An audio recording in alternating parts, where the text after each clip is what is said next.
Hey Internet, Eric here. Happy Friday the 13th. Everyone who knows me or knows the channel knows I am a huge Friday the 13th fan. And I wanted to celebrate this week. Doing something different on this channel, Friday the 13th related, because I've already discussed all the films. And I don't want to, I don't like to discuss anything I've already talked about unless it's for the podcast.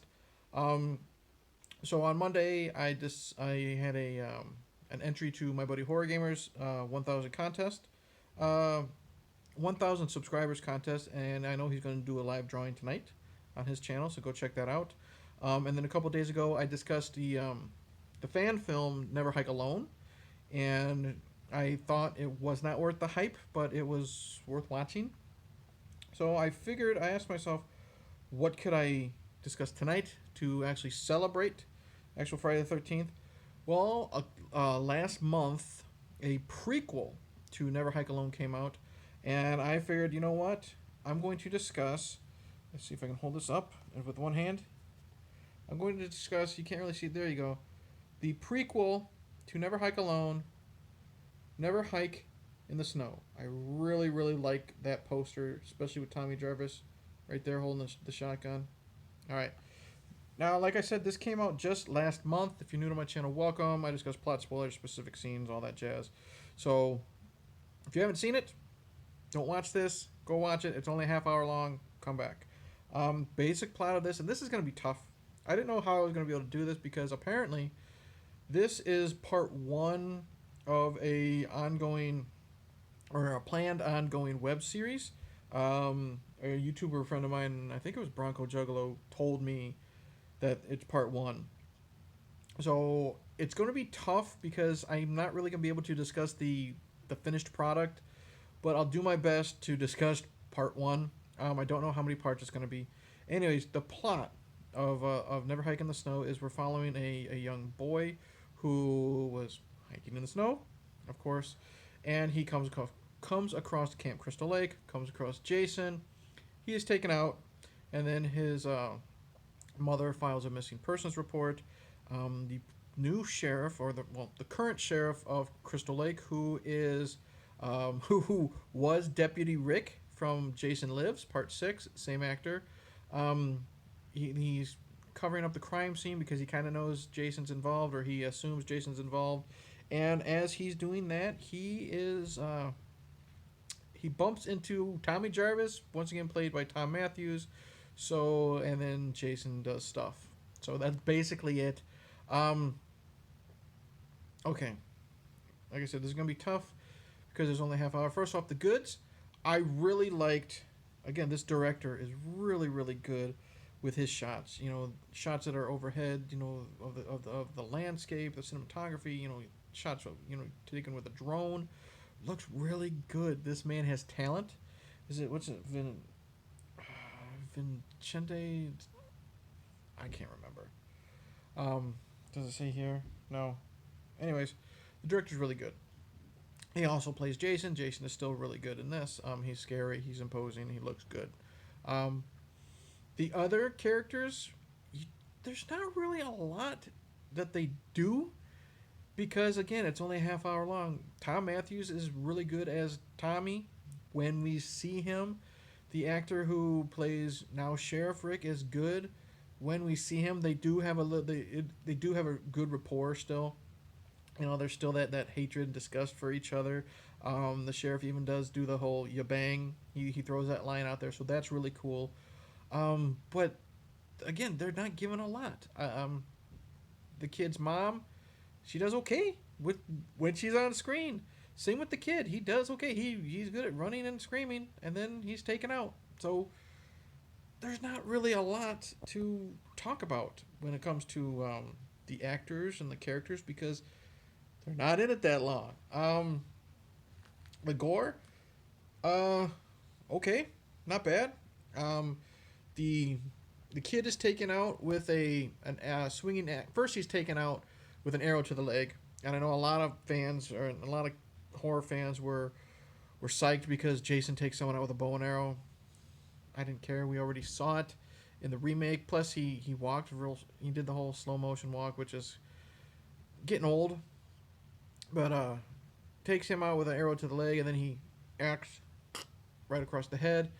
Um, it was cut really cool, but then when we see the kid's body, he's got the tongue sticking out of his jaw. That looked a little goofy to me. But this is in the snow because a lot of fans have been wanting to see Jason attack people in the snow. It does look cool. The red blood does look cool and gets the white snow. It was one of the things that I loved about like Cult of Chucky. That hospital in Cult of Chucky, super white, super pristine, super clean, and then that red looks great. So the blood on the snow looks great. We get a head explosion from someone accidentally getting shot with a shotgun.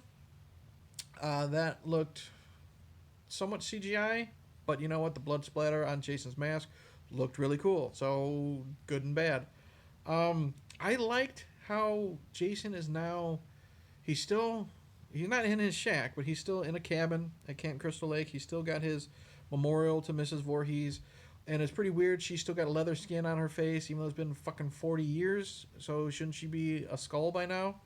Don't know.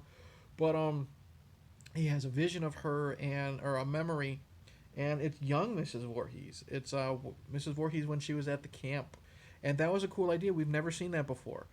She got a long ponytail, and she's played by a younger actress, and she's talking to Jason. She takes Jason's mask off. She says, "Don't be afraid," and then Jason, the camera changes, and it's young Jason. They got an actor. The makeup looks okay.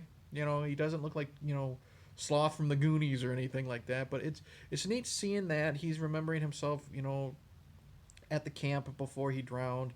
He's even got like a yellow Camp Crystal Lake shirt on. So that's a cool idea. Um, Anything else bad? Not really. I mean, the CGI snowfall looks pretty bad. I don't know why they needed to add it because there's plenty of snow on the ground to look cool and get the point across that it's fucking wintertime. So that's not necessary, but that's just a nitpick. Um, I really, like I said, if I had any major complaint, just because the thing's too damn short. But it's a webisode apparently. It's part one of many. Overall, I'm gonna say, you know, Never Hike in the Snow. It's decent. It's fine for what it is for a half hour short. It does get me interested in seeing where this is going to go with the Tommy Jarvis character, the new sheriff character. Um, I am wondering what the deal is with. They mentioned, one of the cops. I don't know if it's the sheriff himself, but he's talking to the young boy, the missing boy's mom, and they mentioned the father not being there. The father took off. Is the father Tommy? I hope not, because that would be really stupid. Um, but overall, yeah, it's a half hour long. Watch the damn thing. It's okay, decent, whatever. Um, I think it would have been better if they filmed the whole thing and then released it. But yeah. So overall, Never Hike in the Snow. It's fine. So, short and sweet discussion video. Wish I could had more to talk about, but again, it's discussing something that's only half hour long, and I didn't realize that before I made the decision to talk about it today. Anyways, check out Never Hike in the Snow. I think I just called it Never Hike Alone. I don't know. I'm rambling. And it makes me wonder, like, if they ever release this all together, what is it going to be called? Because Never Hike in the Snow and then Never Hike Alone, what's going to be in the middle, and is anything going to be after that? It's confusing if the continuity isn't messed up enough in the Jason universe. But the director is a good director, and he needs to be given props. So that's it. Check it out. It's half hour long. You got half hour to kill. Um, like and subscribe. Click the bell. All that jazz. Happy Friday the 13th. Comment below. Tell me what you think. Tell me if you're. I will say this. It was interesting. Never Hike Alone. I did a Is It Worth the Hype video because everyone seemed to love it. This was about 50-50 from what I've heard from people. And tell me which side of the fence you are on. Are you the 50 that are, oh my god, this is awesome? Are you the 50% that said, oh my god, this sucked? Because I'm literally in the middle, so my opinion definitely doesn't count this time. But anyways, Two Beard Losers should be coming back next month. Bumming with Bobcat is a new website that I write movie reviews for. Just Google Bumming with Bobcat, and be the first thing that pops up. I've already written about Predator. I've written about the Monster Squad for Halloween, and for today, I wrote about the original Friday the 13th. JVTV Uncut Podcast. Google that. I'm everywhere there where you can listen to us. Graveyard Shift, I've mentioned that numerous times. I'm rambling. I'm going to go eat some dinner, drink some beer, and watch a horror movie. Later. Cheers. Whatever. I'm out of here. Later. Bye. Cut it.